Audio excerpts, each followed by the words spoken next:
Hello, everyone. First and foremost, I hope that all of you are taking some much needed time for self-care as this pandemic of ours continues to drag on a bit. For those of you who we have not met before and might not be familiar with Inspire, Inspire is a secret weapon to CHROs and CEOs alike.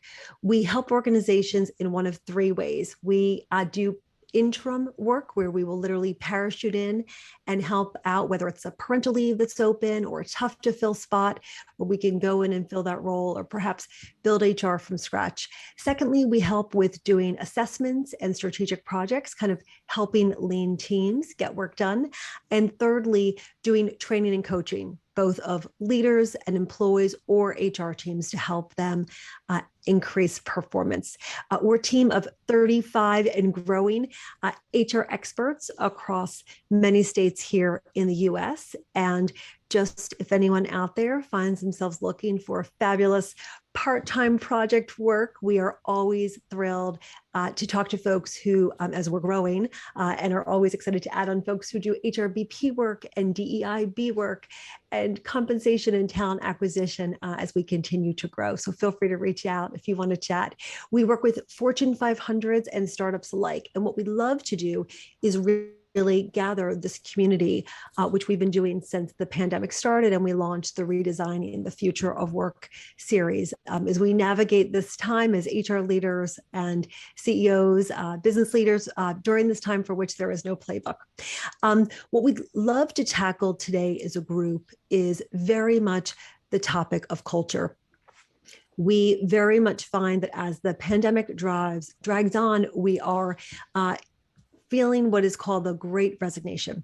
And we are reminded of this, turnover tsunami, if you will, and just how important during this time of turnover culture really is, both to attract and retain talent, to help with the employee well-being that is becoming a higher priority, diversity, equity, inclusion, belonging, as well as position companies for the future of work, because so many rules have been rewritten during this time.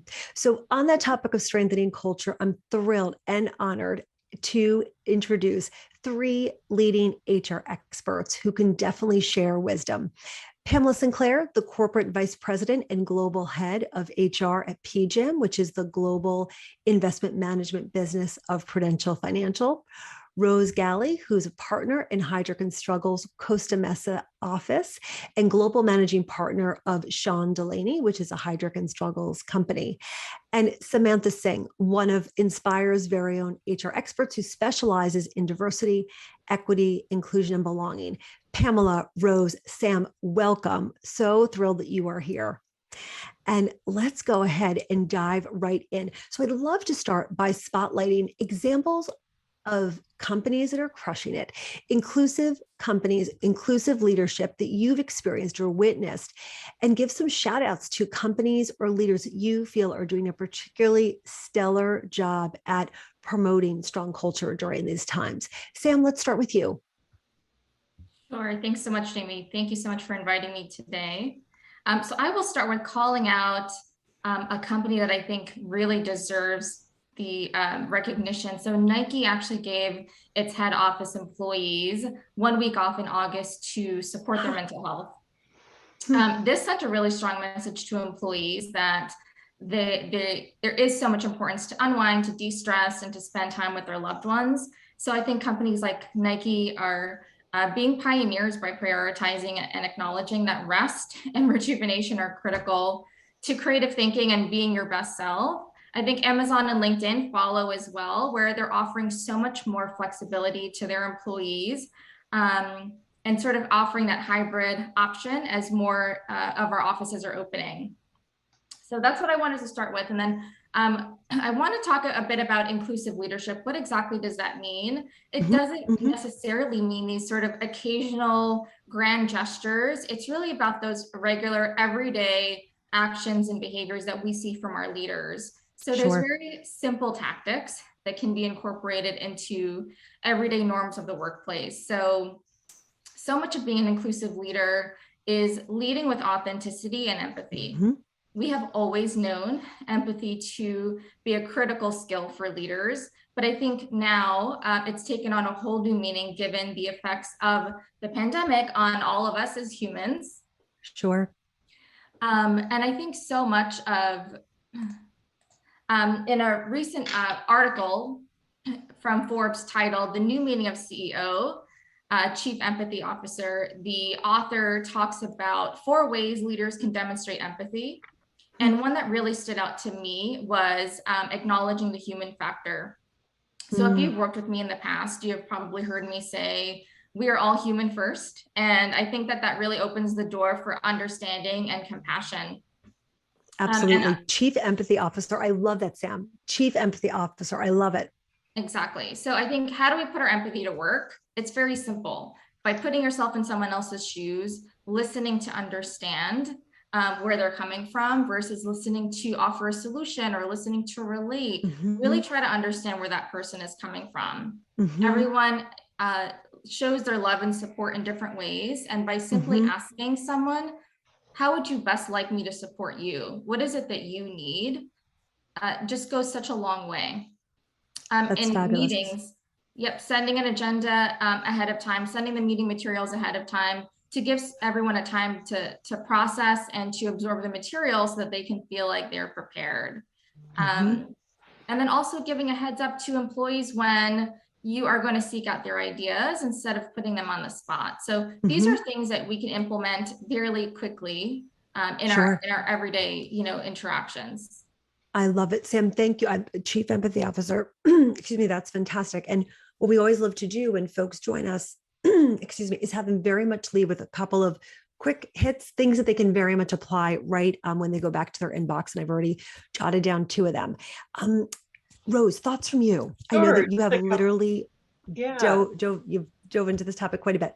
Yeah, for sure. And just to pick up on Sam, some of the great points that you just shared. I love this notion of, it's the everyday touch points. It's the everyday things that happen that really either make or break that sense of belonging and that sense of inclusion.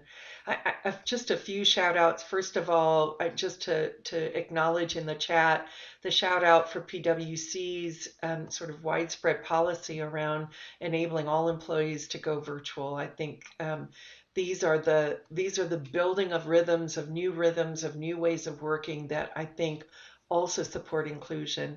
I want to give a shout out to our CEO at Heidrick. It was a Monday that I think he recognized World Mental Health Day was on October 8th, and really wanted to make a statement about how we how we really honor the well-being of our employees, and decided on the 8th he wanted everybody to take the day to reflect, to Huh. recharge, to rejuvenate. It was a bold move. It was Mm, very busy right now, but he really, really set the tone himself with his own example.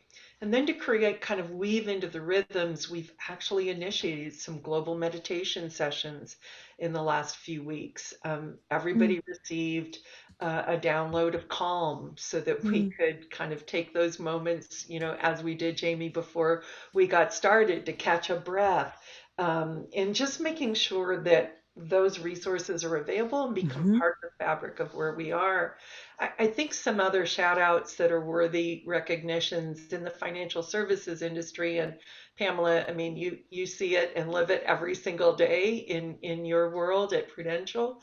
But Jane Fraser is really making a statement and really staying true to her belief around creating an environment that supports inclusion. As much as they want to absolutely crush the competition, you also see Citi adopting some flexibility in the workplace and really staying true to that, even when it's tough. I think that's great. I also re-up education, Everett. Thanks for that. Should definitely get a shout out. Mm, Um, just I love that people are recognizing and seeing that in their own organizations. And then just quickly, a few leaders we've had a chance to work yeah. with. I want to comment on Gail Boudreau at Anthem is focusing on culture, investing in culture, creating sort of meaningful moments and experiences across this very large organization Hmm. so that every employee feels they're a part of owning and living that culture.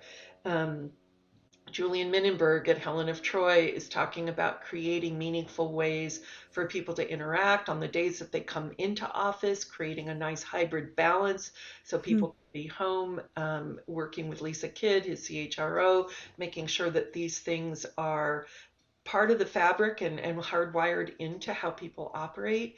And then finally, Darren Harris at Jack in the Box, who actually joined as CEO in the middle of the pandemic and didn't meet anyone firsthand and in person for almost a year and a half, is now looking at meaningful moments for their organization before they come back to office and really leaning into understanding the importance of being empathetic, Sam, back to your point, and really hearing what employees need. So just a few shout outs on my end. Rose, that's great. It's like the who's who of the CEOs doing this so beautifully. Pamela, anyone else that you want to add to this illustrious list? Yeah, I take a slightly different perspective, which is let's think about the people who aren't doing it quite so well, because you learn a lot from bad actors as well as good actors. And I know a bad actor is a bit of a strong term, but if I think about my industry in particular, the reason that Jane Fraser stands out is because I think her peers have also said they're very committed to culture, but are taking a much more old-fashioned, predictable approach to that, which makes them seem a little bit out of touch with their people. It certainly makes them seem out of touch with their future employees. You know, I've heard lots of people say, I'm not sure I'm going to go and work on Wall Street, because a lot of the Wall Street CEOs are wanting to go back to March 2020. And people like Jane Fraser recognize that life needs to move on. So whilst they're very committed to culture, the way that they're approaching it is not as evolved as it needs to be. And their salient learning points, you know, you can stand up and say you're committed to culture, but if you don't have proof points to say how you're doing that, you're going to turn off your internal employees and your potential employees, and then that's going to impact your bottom line and your profitability. And I think a number of Wall Street CEOs have been a little tone deaf, given where we are now in 2021, 2022. I so appreciate you doing that observation as well, because you're right. In HR, we can always learn from the way not to do things as well. But there are so many great examples out there of companies that where culture was truly never on the radar, the way that it is now. You know, if we think about this moment in time, there are so many new rituals and procedures that sprung up fast, like meditating as a leadership team. Not a lot of folks were doing that before March of 2020, and they sprung up fast in those early days of the pandemic. And now there's time to, I think, be a touch more deliberate and evaluate what to keep and what to edit and what to change. And I'm looking for any wisdom on what are some ways that HR and business leaders who are with us today can evaluate their culture with an eye towards what is that long-term success? What do we bring with us as we move forward? Rose, I know you literally have written a book on this. I'd love to start with you a bit. Get your thoughts. You know, it's so interesting, Jamie, as you point out. This focus on culture isn't new.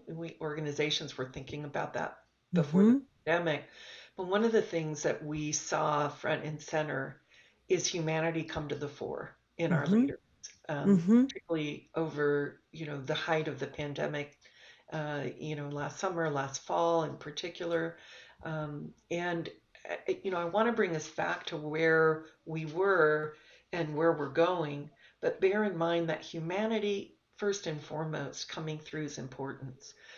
Purpose and values, leading with purpose and values is really part of the future focus. We talk about shaping your culture to shape the future, and really hardwiring in that resiliency that we saw. So many lessons learned to take forward. I like your point, Jamie, about, you know, how are we measuring culture today, right? And there's sort of a line in the sand, where are we today? But then there's ensuring that the voice of employees are coming through on a regular basis.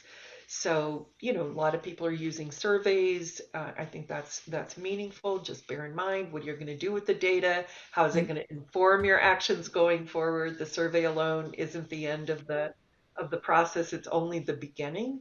But we do think it's important to know where you are today. we like to use these digital conversations into kind of crowdsource perspective and get real-time voice of employees. Can do 1,000 folks communicating and chat at a time and really pull from that some nuggets of strengths and opportunities, and that should be ongoing. I think the pulse checks monthly or quarterly that a lot of CHROs are leading right now in their organizations is another way to create that two-way communication. Mhm. But I also think, our day to day is who is my direct supervisor and who is my direct manager. Oh, yes. That's Yeah. how the culture comes to life. It goes Hmm. back to Sam's point about those, every single day rituals and habits that are formed. And so I think if you put that humanity first, and that empathy view first, then it's what are your opportunities for a one-on-one, for a small group like this, and Hmm. even bringing in, as we've done, a wonderful group of people that have joined us, 113 other participants, but really creating that conversation and making sure it's ongoing, Hmm. making sure that the busyness of the day doesn't take over and somehow cloud the importance of rapport. So Hmm. measurement matters, Hmm. but I'll give you one more thought, Yeah. which is measuring the pulse and hearing the voice, super critical. Tying the metrics of culture to business performance, Hmm. equally important, because if you don't do that, culture becomes this nice soft thing over here, but it has to be the way we get things done. It has to be Absolutely. the way we deliver to our customers. I And love that. Just like we would measure, a marketing initiative or technology rollout, 100%. any other piece of the business, but truly what gets measured gets done for sure. Yeah. Pamela, any thoughts from you on that? I would echo a lot of Rose's comments. I think getting a pulse from employees now is so much more part of our day to day than it's ever been. Hmm. I think in the past we would do it at set periods of time, and we would then look at the data and put it in a drawer and not really do very much with it.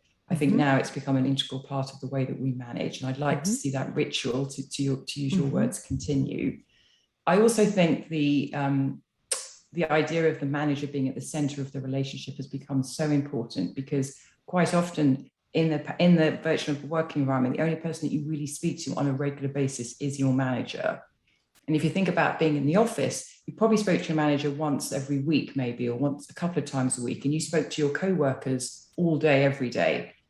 Now, unless you schedule a call with them, you're not speaking to your co-workers. So your manager becomes that kind of central point in your life.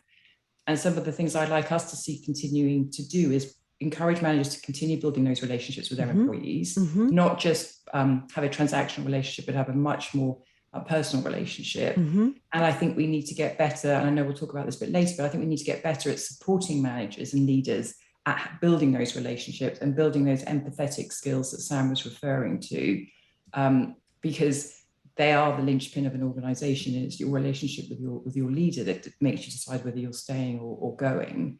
And I think we've got better, but there's no recognition of that, but we need to do more to support that. Such a good point. There was always that research that talked about how when employees are surveyed about what makes them stay or go, believe it or not, compensation is, I think, third or fourth typically on the list, is your direct relationship with your leader. And Pamela, I was thinking as you were talking, pre-pandemic, the people that kind of set my mood for the day were always people who were also getting cups of tea and snacks around 3 o'clock, because I knew I could always see them in the break room. There was always those people in the elevator that you would, and you're right, unless we are intentional, it's truly just our manager. And that is the fingerprint that is left on us in terms of the energy, the optimism, and where the organization is going. That's so astute.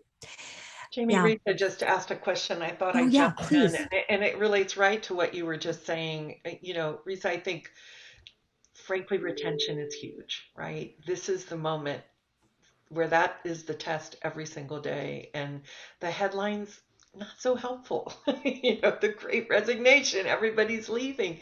But who's staying? Right? That's what I want to know. And so one big metric is employee retention. Another, there's human capital metrics. We like to think of them that way. And then there's really harder business metrics. Both are critically important to give you a sense of where you are with your culture. So, it's talent acquisition, who's joining your company, how well are you living the culture in every single touch point. Your customer engagement is a huge metric, whether you're using NPS or some other customer sat mechanism. On the financial side, we really see companies measuring culture by looking at even stock price, though there are many factors that should increase. Growth should, and speed of growth is another metric that is important. So it's kind of a balanced scorecard. And then, ultimately the day-to-day metric is in those teams. And, exactly, Jamie, as you and Pamela were describing. Yeah. On that topic of turnover, I always keep this Sure magazine by my desk, the turnover tsunami, right? This is the visual, because it is like nothing we've ever seen, for those of us who have spent our careers in HR.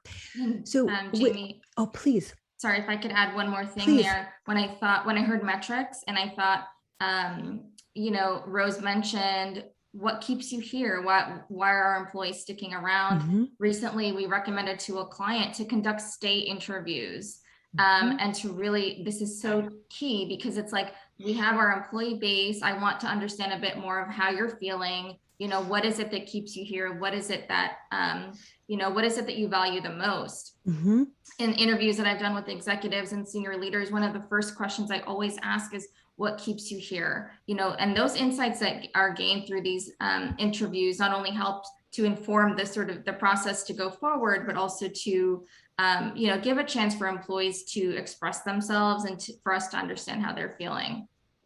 Absolutely, because everyday employees have a decision whether they want to stay, right? So if there is any friction, I always ask whenever I do stay interviews for our leadership team with Inspire, I always ask, we always have choice. If you ever felt friction, how did you work through that friction, and why did you ultimately decide to stay? Absolutely, right? Let's not just do the exit interview upon folks going. So, if we think about this greater emphasis, which is very much placed on culture and inclusion, I'm curious, do you see any evidence of kind of what I'd call a culture clash between leaders who are committed to culture and DEIB and those who prefer kind of pre-pandemic, original ways of working, rewarding kind of previously thought of strong leadership skills, like perhaps like who had the strongest work ethic or who was great at the game of golf. Like there were just like things that we used to really say, like, oh, that's the leader who will, like hop on a plane and go to Chicago for that big important dinner with a client. And we're like, that's the person who should lead a new division, right? Like there were certain competencies. So I'm just curious if you see evidence of these culture clashes. Pamela, if we could start with you. Yeah, and I'm not sure I'd say it's a culture clash. I'd say it's a diverging view on what makes a leader successful. And in my organization, for sure, we've got a lot of long tenured employees who've worked in the company for a long period of time. And yes, want to go back to the way it's always done before and view that as the lens through which you just define success. What's been interesting is watching them over the last 18 months start to evolve their thinking. And as we get closer, hopefully, to a time when we can start returning into the office, the feedback that they're receiving from their teams, and not just junior members of the team or new members of the team, but some of their lieutenants, are very clear that we can't go back to the way it was. If you want to maintain talent, if you want to attract talent, then we do have to think more flexibly about how we work. And let's move to an outcomes-based approach to leadership, rather than how many people are in the office and how big is your corner office and how many people do you have working for you. That's been a slow shift. Some leaders have moved through that cycle quite quickly. It's almost a bit like the 5 stages of grief. They kind of get through a bit of it and then they take a step back and then they move a bit more forward through it. Some of them have got to acceptance. Some of them are still in the kind of anger bargaining phase. But there's a recognition, particularly with the Great Resignation, that all of our industries have been impacted by that. What got us here is not going to get us to the next level. And in our industry in particular, there's a lot of scrutiny on DEI. The people that ask us to manage their money are very committed on what's the representation of those management teams, who are the investors, how inclusive are you? So it's become a real business imperative, and they recognize that if they don't adjust their leadership style, that will impact a range of metrics, to Rose's point, and actually will see a reduction in revenue. So they're very committed to it, but they just haven't completely made the step through to let's be flexible. Right. And there's a phrase that we've adopted, which is, I think leaders pre-pandemic felt that if you wanted to work from home, you were essentially shirking from home. They've recognized actually now people are working harder than ever, ergo the burnout issue. Right. So productive, almost too productive. It's too productive. There's no downtime. You can run a business virtually. It's not probably what our preference would for all of us to be permanently, but we need to be a lot more flexible than we have in the past. And if we don't, the legacy that they will leave behind won't be as strong as the one that they inherited. And that's something I'm really keying off, which is you need to leave a legacy of a successful business. And this is what a successful business is going to look like, whether you agree with it or not. Absolutely. I so appreciate you raising the piece around diversity on boards and top of the house and just that new pressure. We are actually doing a webinar on this very topic in November. It was a bit buried in the news with everything going on in August, but NASDAQ announced that all 3,000 companies absolutely have to have representatives from 2 historically underrepresented groups on their board, period. And so I now see a lot of energy for organizations saying, we always felt like it was the right thing to do, but now we're really doing it. And what we'll be talking about in November is, how do you find that pipeline of fabulous talent? How do you make that shift? And how do you create that sense of, how do you do all of that? So we'll tackle that next month. But I think you're right. Like there's a new sheriff in town, like there's a new game, a new number of competencies that really have to be embedded into company-wide culture and department culture that very much is always set by the leader. Sam, any thoughts from you? Yeah, so I am definitely seeing this as a great opportunity to sort of rewrite the norm, right? The old formula for success of overworking ourselves, working 18-hour days. I mean, I've worked in finance functions before, so I know the drill of quarterly closes, and sort of not making those self-care items of priority just is not sustainable anymore. And I think, as Pamela mentioned, employees are craving more and more flexibility and adaptability. And so these are very key competencies in leaders that we are going to be looking for in order to be successful and to sort of, be sustainable. So I wanted to call out the importance of modeling those inclusive behaviors as a leader. And so sending a consistent message that balance matters, avoiding emailing after hours, avoiding, nights and weekends, sort of sending the message that those are work-free times, taking regular breaks throughout the day, having a 5-minute meditation before a meeting. Those are all very, clear messages that are sent that are prioritizing self-care and setting those boundaries for yourself and prioritizing that balance really will inspire others on your team to follow.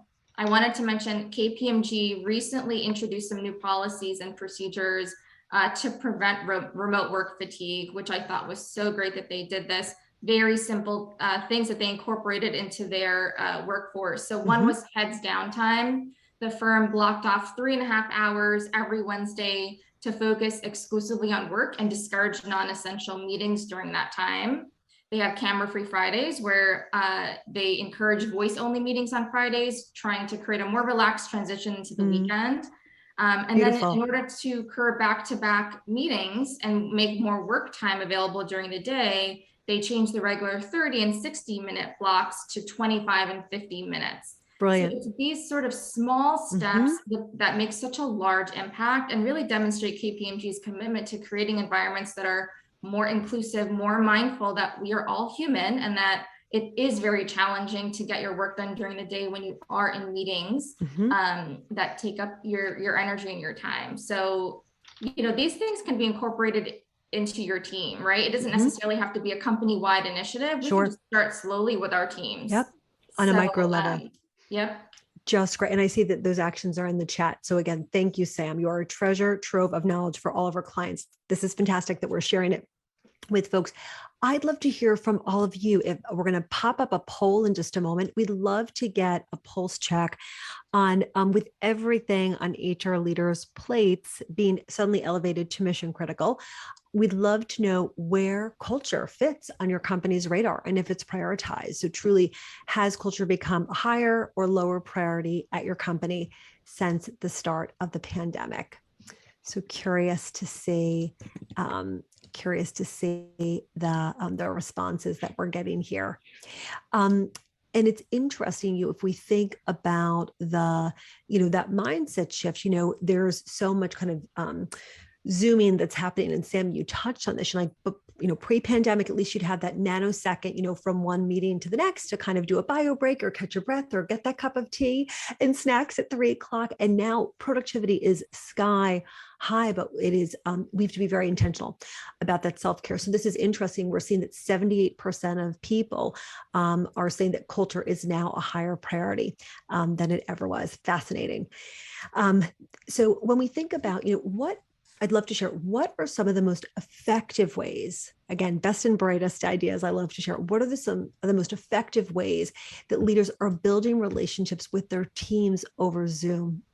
I'd love to kind of get some intel from all of you. And do you think that leaders and managers are receiving adequate training around this new thing, which is managing a remote or hybrid engagement? I know that so many of our clients have been asking on that. Rose, I'd love to start with you, what you're seeing in terms of how leaders are effectively building those relationships over Zoom and strategies for remote work. I can, thanks, Jamie. I can remember in March of 2020, all the work we do with leadership teams has been live over all these years. And overnight, we had to sit in a room and figure out how can we create the same connection, the same experience that we were doing around organizational culture and leadership through this medium. And it took a bit of convincing of the team that it was possible, but it's clearly possible. Yes. There's two pieces of I think what we're seeing out there that's important for leaders to recognize. First is being present. I mean, it's our come from. It's how are we showing up, Mm-hmm. be it on Zoom or Teams or any of the platforms. Nothing is a substitute for Mm-hmm. being real, being connected, being rapport. And then part of that is taking a minute before you dive into the agenda to just give people a chance to connect. Super Mm-hmm. important. These are small but powerful things. Sure. Zoom, let's use Zoom for a minute. Teams has other capabilities. Mm-hmm. I will tell you, as recently as this week, a leader was fascinated by the breakout feature, which means they just didn't really know what was possible here. Yes. We just did a poll. You've got to be intentional. We should always be intentional about our meetings. What's the agenda? What's the Mm-hmm. outcome? How are we going to engage the team in the topic at hand? But on Zoom, you've got to be doubly intentional. And if I'm just talking at all of you for an hour, you're gone. I've lost you. And so a few tips, right? I was with a couple of clients a couple of weeks ago who have a rule. If this is a team meeting, all cameras on. Always, always, always. A little terrifying for me to think about that, but all cameras on all the time. They also give no Zoom Fridays, so they're thoughtful about how to balance that. Number two, make sure that you're creating an opportunity for dialogue. Use that Mm-hmm. breakout feature. That it's a great Mm-hmm. little thing, and it creates, Mm-hmm. in some ways, strangely, an intimacy when two people are in a breakout or three that you don't even get in a meeting, right? And so use that feature for sure. We've seen some really great use of video. Just to Mm-hmm. kind of create some experience or some opportunity for people to step back and reflect. Mm-hmm. So, in a sense, you want to choreograph the meeting in advance in Sure. your mind. You want to use these technology tools as your friend to bring it to life. And you want to make sure that every meeting has some infused element that's not just if all we've seen are 4 boxes on the screen, okay, yeah, that didn't work well. We want to make sure that we are creating that energy, whether it's on screen or frankly, how many of us have been in a meeting room and it was even more sort of stale than you may be at the risk of having in technology. So I think it's that blend of how you show up, how you keep the energy Mm-hmm. going, and learn to use the tools. So to your point, Jamie, no, we haven't had enough training on Zoom. And by the way, Yeah. those of us with corporate accounts in Zoom, we all have access to a help desk that can do primers and training, and we should just take advantage of it. Absolutely. Absolutely. And when we think about the skills that it now takes to go ahead and to lead in this hybrid, so many of our clients have asked for that. It's both all the technology pieces and the competencies of leading in this new day. And it's also that piece around hybrid. And I just want to spend a minute on this.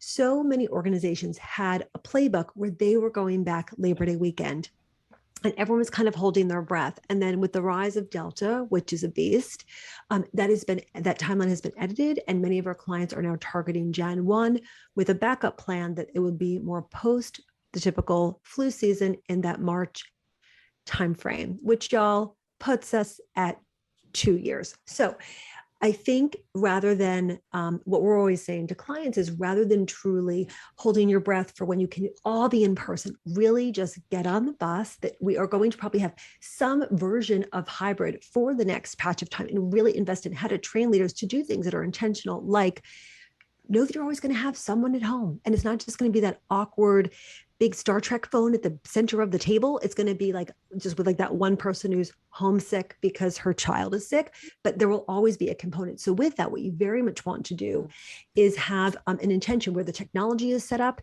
making sure that agendas, as Samantha said, are always set in advance, and doing grounding activities that makes everyone feel like they have equal footing at the table. But it's a new set of skills. It's such a great point. So, you made me think about something when we're on camera and we have team members who are not. I love your Yeah. point. Have that set up. You have a room, it's set up, the cameras are positioned right. Bring those Mm-hmm. folks in and make sure that you've leveled the playing field, or let everyone in the Mm-hmm. room, have the screen available in case you want to do a Mm-hmm. breakout with somebody who's not in Yes. the room. That's Yes. important. It's super important. And I don't ever want the babies and the dogs and the cats to go away. I think they've changed our lives. I want Yeah, to see them I on Zoom. absolutely. And we used to just have a little picture at folks' desk of like them with their family, and it was Yeah. always photoshopped, and no one ever Now had they come broccoli in in the their door. teeth. Right. And they do tech support. They do tech support for us. So, and also, if you're going to people in the conference room physically, Rose, to your point, on laptops for breakout rooms, bring the headphones so you can plug in and have the audio also dealt with. So I'd love to, there's so much uncertainty, from return to office dates to the details of the hybrid schedule, which is always being edited, and turnover among colleagues. I'd love to think through, how can HR leaders in particular help employees be more comfortable with change, right? As humans, we don't tend to always lean into change with ease, but I'd love some thoughts, Pamela. Maybe we can start with you, of how can HR leaders really get the employee population to be more comfortable with change? Yeah, so I'll steal the adage from real estate, which is what you need to care about in real estate. It's three things: it's location, location, location. I think when it comes to change, it's communication, communication, and communication. I just don't think we do enough of that. To your point, we all thought we were going back Labor Day, then it got moved to October. Now it's moved to January. What we've learned the hard way, but it's a lesson we have learned, is that we need to communicate very quickly when the situation starts to evolve, even if it's to say the situation is evolving and we don't know any answers, but we're aware the situation is evolving. To listen, so it's not just us communicating, but it's also us listening, to really understand what people are feeling, not listening to prove our viewpoint or to prove our narrative, but actually what are people feeling, and then flexing really quickly. So you make a plan and then you have to change the plan, and being okay with that and not dragging your feet around it, and allowing employees to ask questions, to respond to those questions, to show that you're listening, to show that you care. And what we've done a lot of, I think, is really try and put the employee well-being at the center. So yes, we need to run a business. Yes, we're a for-profit organization, but without a healthy employee base, we don't have a business. And it's ensuring that people understand that we're putting their health and wellness first, and that we will listen and we will communicate. I think where employees become quite anxious and leaders become quite anxious is when there is a lack of information, because that's when the rumor mill starts. And in the lack of information, people will just make it up. You also need to know what's going on in your competitive landscape, because that really informs how people feel. So if your competitors are doing one thing and you're doing something different, you need to be able to explain why that is. Sure. Because people will start questioning. And we found some of the early discussions that things like pulse checks, listening tours, leaders just asking people, taking time out in management meetings to get a pulse on how people are feeling, soliciting feedback, and then going out with concise messages regularly, I think helps people move through that transition curve. Absolutely. And I love what you said about, again, just always lessons learned, that even if you don't know what the new plan is, to let folks know that there will be a new plan. Last month, we had on the head of HR for Shutterstock, as well as a law firm, and we talked about how committing ground rules are to employees. We will give you 60 to 90 days notice if we are going to be back, hybrid, remote, whatever it might be, so that people can think of how to get their house in order, literally and figuratively. Yeah. We're going to go to Q&A. I see lots of questions in the chat. We also had lots of questions sent in beforehand. But another question that I wanted to ask is that Deloitte recently found that 94% of executives surveyed see that distinct culture is so critical to success. Can you imagine? 94% feel that culture is like the new game in town. It's so critical to success. So I'd love to share some quick and clear tips on how to make that happen. So in your experience, are there maybe one or two things that many executives are doing or not doing that they should be to strengthen culture? Anything they should start to do or stop to do, or rather stop doing? Sam, can we begin with you?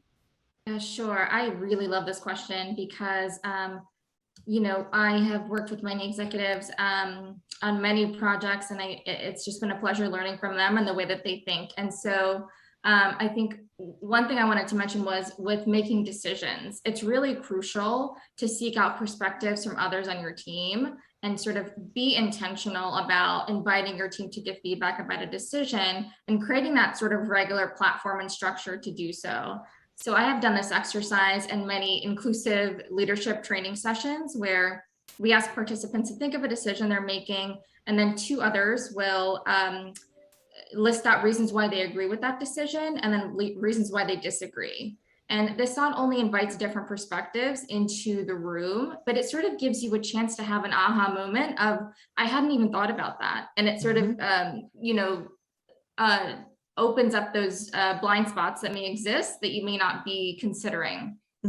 And so I think we often see leaders make decisions that impact the larger employee population without having really a well-rounded idea of all the layers and elements of how this will impact employees. And then unfortunately, we see a detrimental impact sometimes through turnover and other disruptions.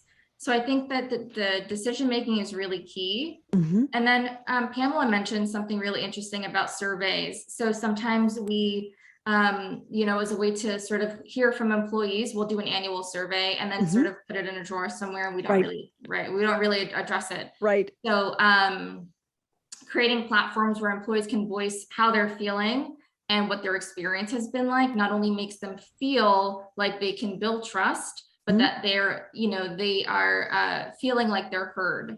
I think in the past few months, more organizations are identifying this as a priority. And a large part of the work that I've done with various organizations over the last few years is through that discovery phase of work, when you just start an engagement, is when you're sort of gathering all that data from multiple touch points. So executive interviews, one-on-one interviews, doing focus groups and listening circles with the larger employee population, in addition to the survey. All of that data is gathered, and it helps you to understand where are those pain points, where's the root of the problem coming Mhm. from?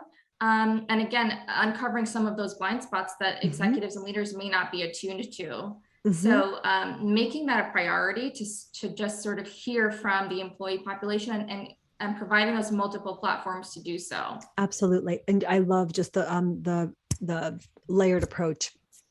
I want to make sure that we have time to go to the Q&A. And while folks are getting their questions in the chat, I want to just acknowledge that it has been quite a time to be in HR. And I'd love to hear what each of you are doing for self-care to manage what is a stressful time. And I have to give a shout out, Pamela, you asked this question in our a conversation that we had a while back, and we are making it a standard question in all future panels that we do. So in honor of that, why don't we first pass the microphone to you? Pamela, what are you doing for self-care during this time? Two things in particular. One, very simple, I think we're all doing, which is going out for walks a lot more than I ever did. Mm-hmm. And I'm fortunate enough now to be in the countryside, so I can go for a walk in the woods and the fields. I can see cows, I can see wildlife. And I'm doing it for all the reasons that everybody does, including the fact that we are all deficient apparently in vitamin D. And so getting out and walking is a good way to do that. Plus my feet are never going to get back into my work shoes if I don't keep walking. Flip-flops and slippers are not going to make it when I'm back in the office. So I need to get them in training. Oh my God.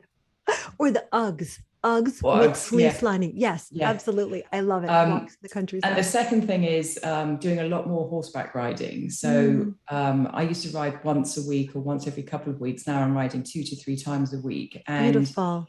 Again, gets you outside, it gets you out in the country, gets you out in the open. And whilst I'm not a big animal lover, there is something very therapeutic around being animals. And horses in particular are regarded as a therapeutic animal. Yes. And there's something around taking care for an animal and also trying to stay alive on an animal that stops you worrying about the pandemic. Absolutely. Or that deadline or the, your boss's latest request. You are too busy just trying to keep it all together. I love it. And so it's a very good way of disconnecting and doing something that I really enjoy that's for me and not for anybody else. So that's kind of what I've committed to. I love it. And I know the countryside in the Hudson Valley where you spend time. It's near my hometown of Kingston, New York. So you could not have a more beautiful setting, and the leaves, the foliage is something to see. Samantha, what are you doing for self-care? Yes, I love this question. I think I have adopted the habit of checking in with myself throughout the day and just sort of asking, what is it that you need right now? If I'm feeling overwhelmed, it's, do I need to take a step outside and take a break? Do I need to change my environment, call a friend? Do I need to make myself a healthy meal instead of a frozen pizza from Trader Joe's? So I think we all need to be more intentional about, establishing those boundaries. We don't have that car ride home anymore after work, right? To sort of transition our brains from work life to personal. We don't have that train ride home. And so sort of closing the laptop and really being intentional about disengaging and sort of leaving the laptop, wherever it is in the house.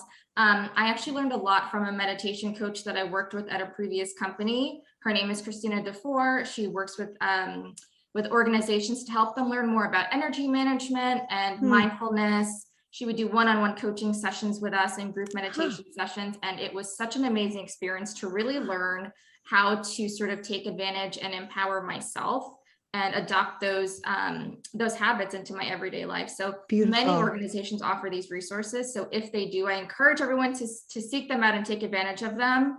And if you're not, then, reaching out to an organization like Christina's, it's called Carnelian Connection, I think is really, really great.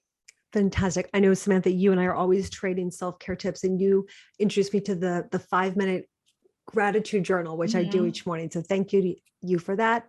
All right, Rose, down to Texas. What are you doing for self-care, Rose? Well, 2 things. I'm going to pick up on your gratitude journal point. I've just been so much more intentional about keeping gratitude top of mind, starting my day there, ending my day there. And when I find myself a little bit low on the mood elevator, as we call it in our work, I definitely get back up there with a moment of gratitude. The second thing, we sort of developed our family pod or cell during the height of the pandemic, and we've come closer. You know, my brothers who live nearby, and my nieces, and kids, and so, you know, I find it to be just so restorative on a weekend to just get in the kitchen and cook, Mm-hmm. uh, and not only cook, but enjoy the meal together and Mm-hmm. be together. So those are ways that I, you know, had him over last night, and even after a long day, it just filled me up and Is that great? with gratitude and got my energy going. It's great. It really nourishes. Oh, I love all of these ideas. Again, I'm taking notes over here. And Jamie, what do you do? Let's Oh, ask you the Yeah, question. oh What my do you goodness. do? So I sit on my deck each morning with my oatmeal, and I write even just for 2, 3 minutes in my little gratitude journal, and then I throw on my sneakers and I am out there walking 6 days a week. I'm like the mailman. Doesn't matter if it's snow, sleet, hail. I'm out there because there is no bad weather, just bad clothing, as they say in Norway. So that's my jam: gratitude journaling and walking. Um, so with that, let's go to the questions. Lots of questions. So are you seeing any tension between caregivers who may be given greater flexibility and non-caregivers who may be frustrated if colleagues can't work their standard hours, for example? And I appreciate this question. It's real life and it unfolds at work. Pamela, do you want to take that one? Yeah, so we are seeing some of that tension, and actually, when you dig into it, it's not as chronic as people make out. So, you know, it's kind of, well, she's missed 2 meetings, therefore there must be an issue. Well, it's 2 meetings out of 20, so you know there's some sense of exaggeration sometimes. Our plan has been, again, quite simple. Going back to my earlier point, you have to communicate. You have to agree with the employee and the leader what works for them, when they need to be on, when they don't need to be on. And what we've also discovered is people don't really like to admit it. Even me personally and my team, I've had people who have family commitments who felt very uncomfortable saying to me, listen, at 12 o'clock, I can't call you because I need to cook lunch for my children. Tell me that, and I won't call you at 12 o'clock. But if you don't tell me, I'm not going to know. So it's causing you stress and it's causing me irritation. Sure. Just that simple communication, of course, makes it much better. And then we agree how we're going to work going forward. And caregivers aren't looking to shirk from home. They really do want this to work for themselves. Of course. They're very committed. They just need to have almost a contract with you, a negotiation with you as to how we're going to make it work.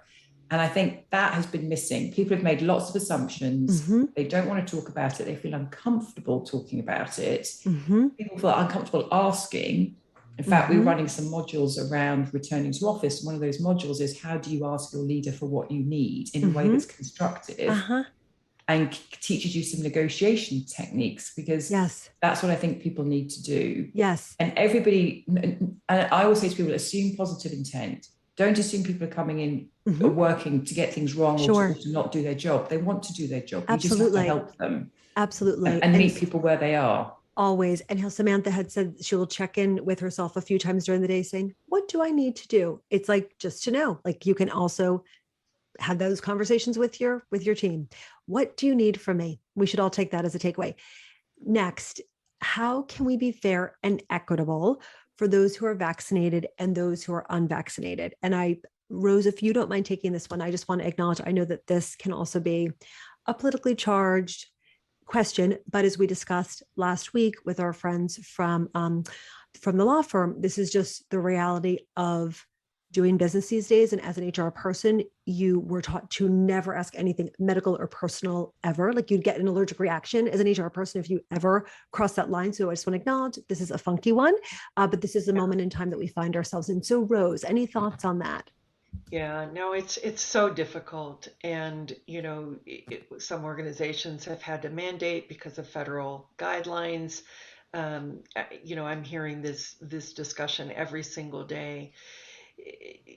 Equity comes from giving equal access to the same information, and in making sure, back to your point, Pamela, on communication, that you were transparent and clear and direct. Even recognizing that if the policy is vaccinations are required, only medical exceptions or religious exceptions, give people time to really digest that and think about the implications for whatever reasons people are opting in Mhm. or out of vaccinations, let's keep that neutral and make sure that whatever policy the company has adopted has to adopt, looking at safety first, looking at the majority of the employee base needs, if Mhm. that's guiding it, looking at federal guidelines, Mhm. looking at CDC guidelines. Every organization sort of has its own course of action Mhm. depending on that balance of guidelines. But here's what has to happen. Mhm. Everybody needs advanced notification. Notice, right? Everybody needs to understand the why, may or may not agree with the why, but need to be told the why transparently and directly and consistently. And then I think it's the same thing in those challenging situations. If there are individuals who are going to have to transition from the organization, we have a belief, which is how employees transition from an organization is a real test of the culture.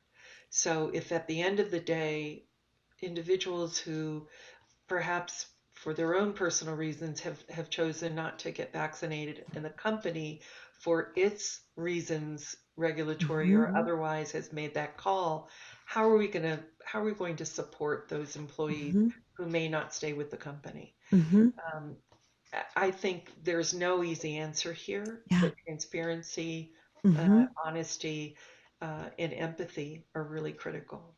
All great points. All great points. I could talk to you, fabulous folks, all day, but we find ourselves at the top of the hour. Pamela, Sam, Rose, thank you so much for your wisdom. I was taking copious notes. Copious notes. I know many folks in the community here were as well. So, with that, I wish you all a focus on self care and continued health for you and your loved ones. Again, Inspire is growing. If you know folks who are looking to do fabulous HR projects, please, you can always get us hello@inspirehumanresources.com. And we look forward to seeing all of you in November. Be well and take care. Thanks.